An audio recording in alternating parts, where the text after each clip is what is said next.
اعوذ باللہ من الشیطان الرجیم بسم اللہ الرحمن الرحیم الحمد للہ رب العالمین والصلاة والسلام علی خیر خلقہ محمد وآلہ الطیبین واللعنۃ الدائمۃ علی اعدائہم اجمعین۔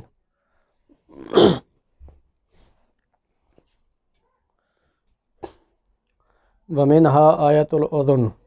ومنهم الذین یؤذون النبی ویقولون هو أذن قل أذن خیر لکم یؤمن باللہ ویؤمن للمؤمنین۔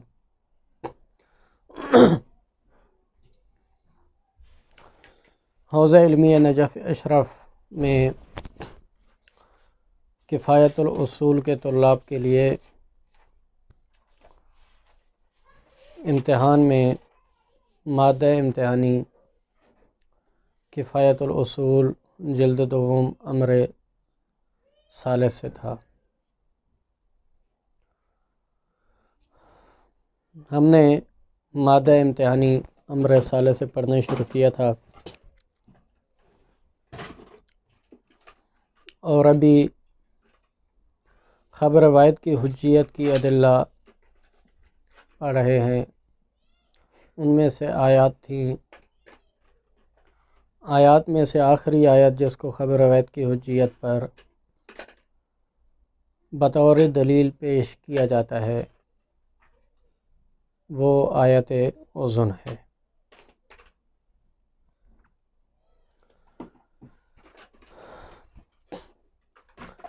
آیت اذن یہ ہے کہ وَمِنْهُمُ الَّذِينَ يُؤْذُونَ النَّبِيَّ، کہ منافقین میں سے کچھ ایسے بھی تھے کہ جو پاک پیغمبر صلی اللہ علیہ وآلہ وسلم کو اذیت دیتے تھے۔ وَيَقُولُونَ هُوَ أُذُنٌ، اور وہ کہتے تھے کہ پیغمبر اذن ہیں، یعنی جو کچھ سنتے ہیں اس کو قبول کر لیتے ہیں۔ قُلْ أُذُنُ خَيْرٍ لَكُمْ، تو خدا کی طرف سے اس کا جواب یہ آیا کہ اے رسول ان سے کہہ دو کہ اگر میں اذن ہوں بھی صحیح، یعنی جو کچھ بھی سنتا ہوں اس کو قبول کر لیتا ہوں، تو یہ اذن خیر ہے جو تمہارے لیے خیر ہے۔ یؤمن باللہ و یؤمن للمؤمنین، کیونکہ یہ نبی خدا کی بھی تصدیق کرتا ہے اور مومنین کی بھی تصدیق کرتا ہے۔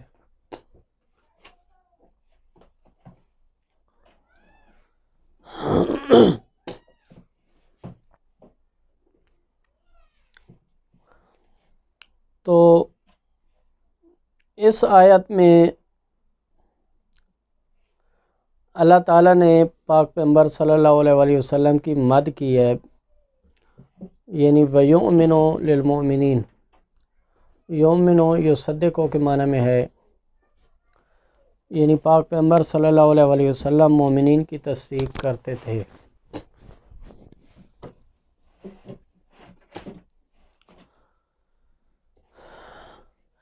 اور پھر اس تصدیق کو اللہ تعالیٰ کی تصدیق کے ساتھ ملایا ہے واو عطفہ کے ذریعے، اگرچہ فرق ہے، وہاں پر با کے ذریعے متعدی ہے، یہاں پر لام کے ذریعے متعدی ہے، لیکن یہ ہے کہ واو عطفہ کے ذریعے ملانا یعنی اس تصدیق کی اہمیت کو بیان کرتا ہے کہ مومنین کی تصدیق کرتے تھے۔ یہ مد کرنا خدا کا کہ پاک پیغمبر صلی اللہ علیہ وآلہ وسلم مومنین کی تصدیق کرتے تھے، اس سے معلوم ہوتا ہے کہ قول عادل کو قبول کرنا اس آیت کی روح سے مسلم اور مفروغ عنہ ہے، اور خبر روایت کی حجیت پر یہ دلیل ہے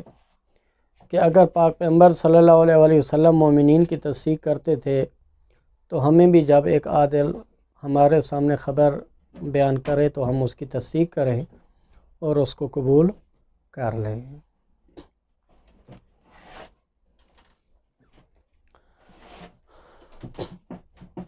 مصنف فرماتے ہیں کہ اس میں اشکال ہے۔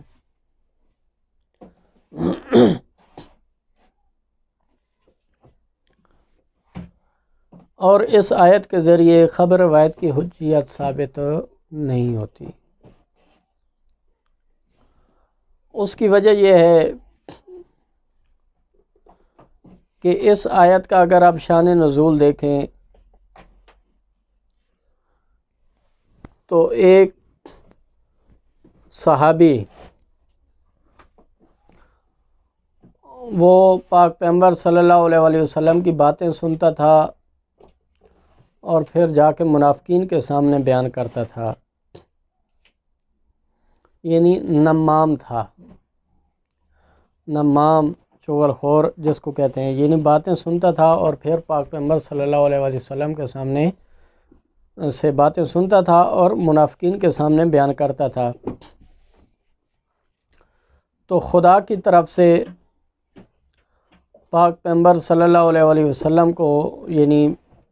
پتہ چلا کہ وہ نمام ہے، اور پھر پاک پیغمبر نے اس شخص کو بلایا، کہا کہ تم اسی طرح نمامت کرتے ہو، تو پاک پیغمبر نے کہا کہ حلف اٹھاؤ۔ اس نے حلف اٹھایا اور کہا کہ میں نمام نہیں ہوں، تو پاک پیغمبر نے اس کو قبول کر لیا۔ اس کے بعد اس نے لوگوں میں یہ باتیں کرنا شروع کر دیں کہ یہ کون سے پیغمبر ہیں، یہ کون سے نبی ہیں کہ خدا نے ان کو خبر دی کہ میں نمام ہوں تو اس کو بھی قبول کر لیا، اور میں نے حلف اٹھایا کہ میں نمام نہیں ہوں تو اس بات کو بھی قبول کر لیا، تو یہ کیسے نبی ہیں؟ تو اس نے گویا کہ یہ بات مشہور کر دی کہ ہوا اذن، ان کے پاک پیغمبر تو گویا کہ ایک اذن ہے، یعنی جو بات سنتے ہیں گویا کہ اس کو قبول کر لیتے ہیں، صحیح بات سنتے ہیں وہ بھی قبول کر لیتے ہیں، غلط بات سنتے ہیں وہ بھی قبول کر لیتے ہیں۔ تو اس وقت خدا کی طرف سے پھر اس کا جواب یہ ہے کہ قل اذن خیر لکم، اگر میں اذن ہوں بھی صحیح، یعنی اے رسول ان سے کہہ دو کہ میں جو بات بھی سنتا ہوں قبول کر لیتا ہوں تو یہ تمہارے لیے خیر ہے۔ یعنی پاک پیغمبر صلی اللہ علیہ وسلم کے اس رویہ سے فقط نمام کو فائدہ نہیں ہوتا تھا، بلکہ یہ رویہ عام تھا اور تمام مومنین اس سے فائدہ حاصل کرتے تھے۔ تو اس وجہ سے یہ ہے کہ یہ آیت خبر روایت کی حجیت پر دلیل نہیں بن سکتی، کہ یہاں پر یہ ہے کہ کوئی نمام کو فائدہ نہیں ہوتا تھا، تاکہ یعنی نمام کی بات کو سن کر پاک پیغمبر نے قبول کیا، تو اس طرح قبول نہیں کیا کہ دل سے بھی قبول کر لیا، بلکہ نمام کے سامنے ظاہر یہ کیا کہ ہاں تم صحیح کہہ رہے ہو، اور پھر خدا کے سامنے جو ہے نا پاک پیغمبر نے یہ کہا کہ اے خدایا میں جانتا ہوں تیرے علم دیے ہوئے علم سے کہ یہ صحیح نہیں کہہ رہا۔ یعنی یہ خبر روایت کی حجیت پر دلیل تب بن سکتی تھی کہ اگر پاک پیغمبر کی اس بات کو قبول کرنا، نمام نے جو حلف اٹھایا تھا اس کا فائدہ نمام کو ہوتا، بلکہ خدا نے اس لیے فرمایا وَيُؤْمِنُ لِلْمُؤْمِنِينَ، مومنین کی تصدیق کرتے ہیں، گویا کہ پاک پیغمبر کے اس رویہ سے یعنی تمام مومنین استفادہ کرتے ہیں۔ کہ بعض اوقات یہ ہے کہ ممکن ہے یعنی کہ یہ نمام تھا، کوئی دوسرا شخص وہ نمام نہ بھی ہو، لیکن اس کے باوجود پاک پیغمبر جب ہر ایک کے سامنے یعنی پاک پیغمبر گویا کہ ظاہر اس طرح کرتے ہیں کہ مجھے نہیں معلوم، یعنی لوگوں کے سامنے ظاہر اس طرح اپنے آپ کو کرنا کہ دوسرے لوگوں کو یہ یقین دلانا کہ تم جو کچھ کہہ رہے ہو وہ صحیح کہہ رہے ہو اور مجھے معلوم نہیں ہے، تو یہ ایک اچھی بات ہے۔ یعنی کہ پاک پیغمبر صلی اللہ علیہ وسلم کی گویا کہ سیرت یہ تھی کہ وہ کسی کے سامنے گویا کہ کسی کو مایوس نہیں کرتے تھے۔ تو اس لیے یہ خبر روایت کی حجیت پر کوئی بھی دلیل نہیں ہے، کیونکہ یہاں پر زیادہ یہ ثابت ہوتا ہے کہ پاک پیغمبر ظاہر یہ کرتے تھے کہ جو ہے نا تم صحیح کہہ رہے ہو، نہ یہ ہے کہ کسی کی بات کو وہ قبول کر لیتے تھے بے ایمانہ کہ اس پہ وہ یعنی قاطع حاصل کر لیتے تھے، یہ مراد نہیں ہے، بلکہ ظاہر یہ کرنا کہ مجھے قاطع حاصل ہے یہ ایک الگ بات ہے، اور قاطع کا حاصل ہونا یہ ایک دوسری بات ہے۔ تو اس لیے پاک پیغمبر صلی اللہ علیہ وسلم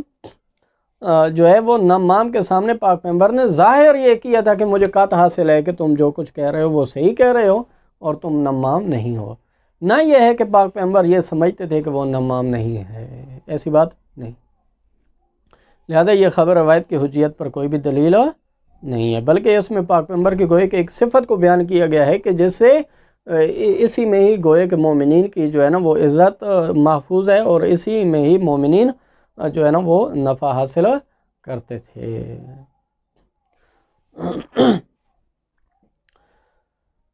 ثانیاً مصنف فرماتے ہیں اس کا جواب یہ ہے کہ یہاں پر مومنین کی تصدیق سے مراد یہ نہیں ہے کہ جو ہے وہ تمام آثار یعنی کہ مترتب کرنا اس پر،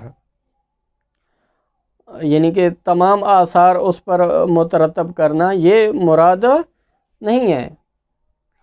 بلکہ یہاں پر تصدیق سے مراد ہے ایسے آثار مترتب کرنا کسی کی خبر پر کہ جس میں اس کو نفع حاصل ہو لیکن دوسروں کو بھی نقصان نہ ہو۔ ایسا جو ہے نا یہ یعنی اس بات کو مد نظر رکھنا، کسی کی بات کو قبول کرنا کہ اس میں اس شخص کو فائدہ حاصل ہو رہا ہو لیکن دوسرے شخص کو کوئی نقصان نہ ہو رہا ہو۔ اس کی جو ہے نا وہ مصنف نے حدیث بھی بیان کی ہے کہ اس قسم کی مثلاً احادیث موجود ہیں کہ پاک پیغمبر صلی اللہ امام جعفر صادق علیہ السلام کا قضیہ ہے غالباً، وہ یہ ہے کہ امام علیہ السلام نے کیا فرمایا خبر میں کہ یا ابا محمد کذب سمعک و بصرک عن اخیک، تو اپنے کانوں کو اور اپنی آنکھوں کو اپنے مومن بھائی بنسبت برادر ایمانی اپنے مومن بھائی سے جٹلا۔ فَإِن شَهِدَ عِندَكَ 50 قسامہ، اگرچہ اس کے خلاف 50 قسمیں ہی آ جائیں، انہو قال قولا، مثلا 50 لوگ قسمیں کہا کر کہیں کہ اس نے فلاں بات کی ہے یا فلاں فعل انجام دیا ہے، وقال لم اقل ہو، اور وہ کہے کہ میں نے ایسا نہیں کیا یا میں نے ایسا نہیں کہا، تو امام علیہ السلام نے فرمایا فصدقہ وکذبہم، تم اس مومن کی تصدیق کرو اور ان 50 کو جھٹلا دو۔ تو یہاں پر یہ ہے کہ اگر آپ اس لحاظ سے دیکھیں تو اس کو کوئی معنی نہیں بنتا ہے کہ ایک شخص کی تصدیق کرنا اور جو دوسرے 50 ان کو جھٹلانا ہے وہ بھی مومنین ہیں، تو یہ کون سی بات ہوئی کہ ایک مومن کی تصدیق کرو اور اس کی خاطر 50 مومنین کو جو قسمیں کھا کر کہہ رہے ہیں ان کو جھٹلا دو۔ تو یہ ان آثار میں ہے یعنی جھٹلانا 50 مومنین کو کہ اگر اس مومن کی ہم تکذیب کرتے ہیں اور اس کو جھٹلاتے ہیں اور 50 قسموں کو ہم جو ہے نا وہ قبول کر لیتے ہیں تو اس ایک مومن کو نقصان ہوگا، لیکن اگر ہم اس کی تصدیق کرتے ہیں اور 50 قسموں کو جھٹلاتے ہیں تو اس مومن کو فائدہ حاصل ہوگا اور جو دوسرے 50 مومنین ہیں ان کو کوئی نقصان نہیں ہوگا، یعنی ان کو تو کوئی بھی نقصان نہیں ہے۔ تو لہذا یہ اس خاص اثر میں ہے اس وجہ سے، وگرنہ فی نفسی ہی دیکھیں تو کوئی معنی نہیں بنتا ہے کہ ایک شخص کو کی تصدیق کرو اور دوسرے 50 کو جھٹلا دو جبکہ وہ بھی مومنین ہے یہ بھی مومن ہے۔ لیکن یہ ہے کہ یہ خاص اس وقت ہے کہ جس وقت ان 50 قسموں کو قبول کرنے سے یا 50 شخص کی گواہیوں سے ایک شخص کو ایک مومن کو نقصان پہنچ رہا ہو، اس کو نقصان سے بچانا ہے، فائدہ دینا ہے، اور ان 50 بندوں کو بھی کوئی نقصان نہ پہنچ رہا ہو۔ تو لہذا یہاں پر بھی پاک پیغمبر صلی اللہ علیہ وسلم جب مومنین کی تصدیق کرتے تھے تو وہ اسی معنی میں ہوتا تھا، یعنی کسی مومن کی وہ تصدیق کرتے تھے تاکہ اس کو نقصان سے بچایا جائے اور اس کی طرف جو نقصان آ رہا ہے وہ نقصان نہ پہنچے، یا اس کو جو فائدہ حاصل ہو یعنی اس تصدیق کرنے سے اس کو کوئی فائدہ حاصل ہو سکتا ہے تو فائدہ حاصل ہو لیکن دوسروں کو کوئی نقصان بھی نہ ہو۔ لیکن خبر واحد میں ایسا نہیں ہوتا ہے، خبر واحد میں تو یہ ہے کہ خبر واحد مثلا جو بھی روایات ہوتی ہیں ان کو تو آپ نے قبول کرنا ہے، وہاں پر تو یہ نہیں دیکھنا ہے کہ اس کی مثلا ضمن میں آیا خبر واحد کو ہم جب قبول کریں گے تو آیا دوسروں کو بھی نقصان پہنچے یا نہ پہنچے یہ نہیں دیکھا جائے گا۔ مثلا ایسا بھی ہو سکتا ہے کہ خبر واحد کو ہم قبول کریں تو اس شخص کو بھی فائدہ حاصل ہو لیکن دوسروں کو بھی نقصان ہو، تو پھر یہ ہے کہ مطلقاً خبر روایت جب حجت ہوگی تو وہ تو مطلقاً حجت ہوگی، جبکہ یہاں پر مومنین کی تصدیق کرنا وہ اس معنی میں ہے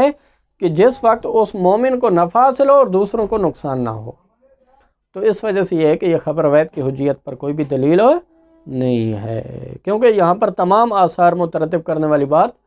نہیں ہے کہ دوسروں کو بھی جن آثار سے مثلا دوسروں کو بھی نقصان ہو، یہ والے آثار مترتب کرنا مراد نہیں ہے۔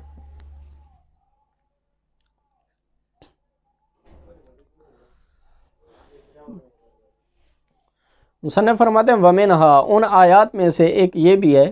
آیت الاذن، آیت اذن، وَمِنْهُمُ الَّذِينَ يُؤْذُونَ النَّبِيَّ، ان میں سے کچھ ایسے بھی تھے کہ جو پاک پیغمبر صلی اللہ علیہ وسلم کو اذیت دیتے تھے۔ اذیت اس طرح دیتے تھے کہ وَيَقُولُونَ هُوَ أُذُنٌ، وہ کہتے تھے کہ یہ کون سے نبی ہیں کہ جو اذن ہے، جو ہر بات سنتے ہیں قبول کر لیتے ہیں، خدا کہے کسی کی نفی کے کسی کے بارے میں کوئی بات بتائے تو اس کو بھی قبول کر لیتے ہیں، اور وہ شخص حلف اٹھا لے تو اس کو بھی قبول کر لیتے ہیں۔ تو خدا کی طرف سے اس کا جواب آیا قُلْ أُذُنُ خَيْرٍ لَكُمْ، اگر یہ اذن ہیں بھی صحیح نبی اور جو بھی بات سنتے ہیں اس کو قبول کر لیتے ہیں تو یہ تمہارے لیے بہتری ہے۔ اس میں یؤمن باللہ و یؤمن للمؤمنین، کہ یہ نبی اللہ کی بھی تصدیق کرتے ہیں اور مومنین کی بھی تصدیق کرتے ہیں۔ فرماتے ہیں فَإِنَّهُ تَبَارَكَ وَتَعَالَى مَدَحَ نَبِيَّهُ، یہاں پر اللہ تعالیٰ نے نبی صلی اللہ علیہ وسلم کی مدح کیا ہے اور ایک وصف و بیان کیا ہے۔ وہ وصف کیا ہے کہ بِأَنَّهُ يُصَدِّقُ النبی، کہ نبی صلی اللہ علیہ وسلم بِأَنَّهُ يُصَدِّقُ المؤمنین، کہ نبی صلی اللہ علیہ وسلم مومنین کی تصدیق کرتے ہیں۔ وَقَارَنَهُ، اور اس کو یعنی تصدیق مومنین کو، ہو کی ضمیر تصدیق مومنین کی طرف جا رہی ہے، اس تصدیق مومنین کو پھر خدا نے ملایا ہے بتصدیق ہی تعالیٰ، اللہ تعالیٰ کی تصدیق کے ساتھ، یعنی اللہ کی بھی تصدیق کرتا ہے یہ نبی اور مومنین کی بھی تصدیق کرتا ہے۔ تو یہ واو عطف کے ذریعے ملانا ظاہری بات ہے، یہ ایک قرآن کی جب آیت ہو تو یہ کوئی معمولی بات نہیں ہے۔ تو یہ وجہ استدلال کو ہے کہ یہ ہے کہ اس تصدیق سے اور خدا کا یہ مد کرنا پاک پیغمبر صلی اللہ علیہ وسلم کی،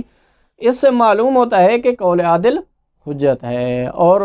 عادل کے قول کو قبول کرنا چاہیے۔ مصنف فرماتے ہیں وفی اس میں اشکال ہے، یعنی اس آیت کے ذریعے خبر روایت کی حجیت پر کوئی بھی دلیل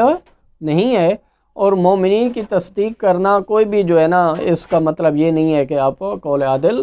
کو قبول کر لیں، اور تصدیق سے یہ مراد نہیں۔ اولا یہ کہ انہو انما مدحہ بانہو اذن وہو سریع القطع لا الاخذ بقول الغیر تعبدا، یعنی مصنف فرماتے ہیں کہ اللہ تعالیٰ نے جو پاک پیغمبر صلی اللہ علیہ وسلم کی مدح کی ہے اور فرمایا کہ بانہو اذن، یعنی یہ اذن خیر ہیں تمہارے لیے،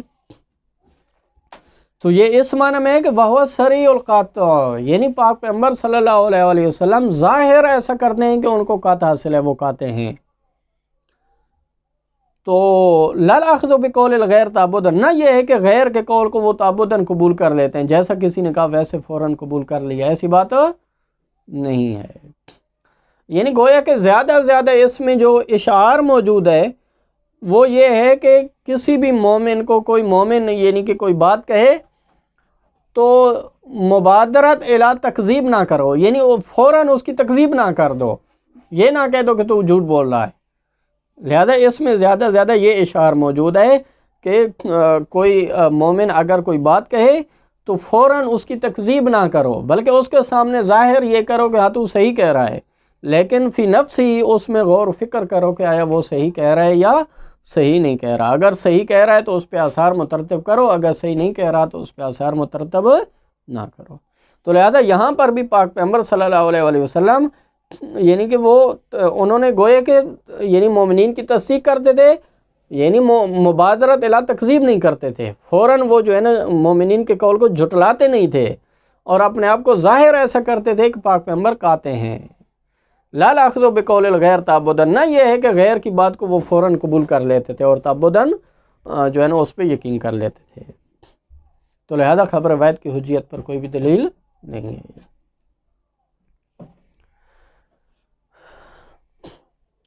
ثانیاً دوسرا اس کا جواب یہ ہے کہ انہ انما المراد بتصدیقہ للمؤمنین هو ترتیب خصوص الآثار. مصنف فرماتے ہیں کہ ہم اس کو قبول کر بھی لیں کہ تصدیق سے مراد یعنی یہ نہیں ہے کہ مبادرت الی تکذیب کرو، مبادرت الی تکذیب نہ کرو، یعنی یہ والا معنی اگر آپ نہ بھی لیں، یا سری القاتی اپنے آپ کو ظاہر کرنا کہ وہ کہتے ہیں، اگر اس سے قطع نظر بھی دیکھیں بلکہ تصدیق سے مراد وہی آپ وجودی معنی لیں، مومنین کی تصدیق کرتے تھے یعنی مومنین کے قول کو قبول کرتے تھے، اگر یہ والا بھی معنی مراد لے لیں تو مصنف فرماتے ہیں کہ مومنین کی تصدیق سے مراد یہ نہیں ہے کہ تمام آثار پاک پیغمبر مترتب کرتے تھے، بلکہ ہوا ترتیب و خصوص الآثار، خصوص وہ آثار مترتب کرتے تھے کہ اللہ تنفعہم، مثلا جس مومن کی بات کی پاک پیغمبر تصدیق کر رہے ہیں اس مومن کے لیے وہ اثر ایسا مترتب کرتے تھے کہ وہ اثر اس کو نفع بھی پہنچائے، ولا تضر غیرہم، لیکن دوسرے مومنین کو نقصان بھی نہ ہو. لت تصدیق بترتیب جمیع الآثار، نہ یہ ہے کہ تمام آثار مترتب کرتے تھے، انہی میں سے مثلا تمام آثار میں یہ بھی آ جاتا ہے کہ اس کو نفع ہو بے شک دوسروں کو نقصان بھی ہو، لہذا یہ والے آثار مترتب نہیں کرتے تھے. کما هو المطلوب فی باب حجیت الخبر، جیسا کہ خبر روایت کی حجیت میں یہی مطلوب ہے، یعنی خبر روایت جب ہم کہہ دیں گے کہ وہ حجت ہے تو وہاں پر تو پھر یہ نہیں دیکھا جائے گا کہ آیا دوسرے مومنین کو اس کا نقصان پہنچ رہا ہے یا نہیں پہنچ رہا، بلکہ وہاں پر تو خبر کو ہم نے قبول کرنا ہے. اب چاہے دوسرے مومنین کو وہ ضرر دنیاوی دوسرے مومنین کو وہ نقصان پہنچ رہا ہو، پھر بھی ہم نے خبر روایت کو قبول کرنا ہے. تو لہذا یہاں پر یہ ہے کہ یہ باب حجیت خبر میں جو ہے نا یہ جو چیز مطلوب ہے وہ یہاں پر مراد نہیں ہے. وَيَظْهَرُ ذَلِكَ، فرماتے ہیں کہ یہی معنی جو ہم نے بیان کیا ہے کہ اگر مومنین کی تصدیق کرتے تھے تو اس سے مراد ہے خصوص وہ آثار مترتب کرنا کہ اس مومن کو فائدہ ہو دوسروں کو نقصان نہ ہو. فرماتے ہیں کہ یہی یعنی کہ تمام آثار کا مترتب نہ ہونا، ذالک یعنی عدم ترتیب جمیع الآثار،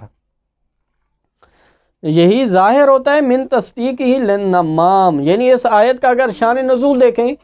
تو پاک پیغمبر صلی اللہ علیہ وسلم نے اس نمام کی تصدیق کی تھی،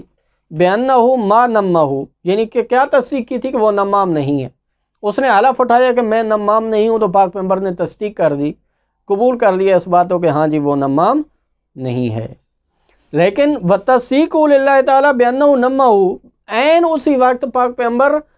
اللہ کے سامنے گوئے کہ تصدیق کر رہے ہیں کہ اس نے نمامت کی ہے، وہ نمام ہے. تو خود اسی سے پتہ چلتا ہے کہ نہ یہ ہے کہ پاک پیغمبر نے اس شخص کی بطور مطلق جو ہے وہ جو ہے نا قول کو قبول کیا تھا. اگر بطور مطلق قول کو قبول کرتے تو پھر خدا کے سامنے یہ نہ کہتے کہ وہ نمام ہے. تو اس سے مراد یہ ہے کہ وہ تمام آثار جو ہے نا پاک پیغمبر نے مترتب نہیں کیے تھے، بلکہ وہ اثر مترتب کیا تھا کہ اس کو فائدہ ہو لیکن دوسرے مومنین کو نقصان نہ پہنچے. یہی فرماتے ہیں کما هو المراد من التصدیق فی قول علیہ الصلوۃ والسلام، جیسا کہ خود امام علیہ السلام کا جو یہ قول ہے کہ فصدقوا وکذبہم، امام علیہ السلام نے ایک مرتبہ کہا تھا کہ حیث قال علی ما فی الخبر، جیسا کہ روایت میں ہے امام جعفر صادق علیہ الصلوۃ والسلام نے کیا فرمایا تھا، یا ابا محمد، اے ابا محمد، کذب سمعک و بصرک عن اخیک، کہ آپ اپنے کانوں کو اور آپ اپنی آنکھوں کو اپنے مومن بھائی کی نسبت تکذیب دیں. فَإِن شَهِدَ عِندَكَ 50 قسامةً، اگرچہ 50 قسمیں بھی آ جائیں، 50 مومنین قسمیں اٹھا کر کہیں، انہو قال قولا، یعنی 50 نفر اگر قسمیں اٹھا کر کہیں کہ اس مومن نے فلاں بات کہی ہے، وقال لم اقل ہو، وہ کہے کہ میں نے یہ بات نہیں کہی، تو فصدقہ وکذبہم، تو اس مومن کی تصدیق کرو اور دوسرے 50 مومنین کو جھٹلاؤ. تو فیکون مرادہ، یہاں پر امام علیہ السلام کی مراد یہ ہے کہ تصدیق ہو بما ینفعہ، یعنی آپ تصدیق اس جہت سے کریں اس مومن کی کہ جو جس میں اس کا نفع ہو، لیکن ولا یضرہم، دوسرے مومنین جو 50 قسمیں ہیں ان کو نقصان نہ پہنچے، تب آپ جو ہے نا اس کو تصدیق کرو اور 50 مومنین کو جھٹلاؤ۔ وَتَكْذِيبُهُمْ فِي مَا يَضُرُّهُ وَلَا يَنْفَعُهُمْ، اور یہ ہے کہ ان کی تکذیب وہاں پر کرو، یعنی 50 قسموں کی کہ قائل مثلا یہ کہے کہ میں نے یہ نہیں کہا، تو ان کی آپ 50 قسموں کی تکذیب کرو۔ یہ اس وقت ہے کہ یضرہ، مثلا اگر آپ تکذیب نہیں کرتے ہیں تو اس مومن کو نقصان پہنچتا ہے، ولا ینفعہم، اور اس میں کوئی ان کو بھی منفعت نہیں ہے، تو لہذا یہاں پر یہ ہے کہ آپ تکذیب کرو ان کی۔ وَإِلَّا، وگرنہ اگر فی نفسی آپ دیکھیں تو فَكَيْفَ يُحْكَمْ، کیسے یہ حکم لگایا جا سکتا ہے کہ بتصدیق الواحد و تکذیب 50، کہ ایک کی تصدیق کرو 50 کو جھٹلاؤ، جبکہ وہ بھی مومنین ہے یہ بھی مومن ہے، تو یہ کیسے ہو سکتا ہے؟ وَهَكَذَا الْمُرَادُ بِتَصْدِيقِ الْمُؤْمِنِينَ فِي قِصَّةِ اسماعیل، تو فرماتے ہیں کہ یہی جو ہے نا وہ مراد ہے مومنین کی تصدیق سے اسماعیل کے قصہ میں بھی، کہ امام جعفر صادق علیہ السلام نے اپنے فرزند اسماعیل کو کیا فرمایا تھا؟ اذا شہد عندک المسلمون، اگر مسلمان آپ کے پاس کوئی شہادت لے کے آئیں، فصدقہم، تو تم ان کی تصدیق کرو، یعنی ایسے امر میں کہ ان کے نفع میں ہو اور عین حال دوسروں کو نقصان نہ پہنچ رہا ہو، تو یہ اس وقت ہے گویا کہ، تو جس طرح یہاں پر ہے اسی طرح گویا کہ اس آیت اذن میں بھی مومنین کی تصدیق کرنے سے مراد یہی ہے کہ جس مومن کی پاک پیغمبر تصدیق کرتے ہیں، یعنی ایسی بات میں کہ جو اس کے لیے جو ہے نا وہ نفع بخش ہے اور دوسروں کو نقصان نہیں پہنچتا، نہ یہ ہے کہ دوسروں کو نقصان بھی پہنچے تو پھر بھی تصدیق کرتے ہیں، ایسی بات نہیں ہے۔ لہذا تمام آثار کا مترتب ہونا ثابت نہیں ہے۔ جب تمام آثار کا مترتب ہونا ثابت نہیں ہے، جبکہ خبر روایت کی حجیت میں تمام آثار مترتب ہوتے ہیں، چاہے دوسرے مومنین کو نقصان ہو، چاہے نفع ہو، چاہے جو کچھ بھی ہو، تو لہذا یہاں پر خبر روایت کی حجیت پر کوئی بھی دلیل نہیں ہے۔ وصلی اللہ علی محمد وعلی محمد۔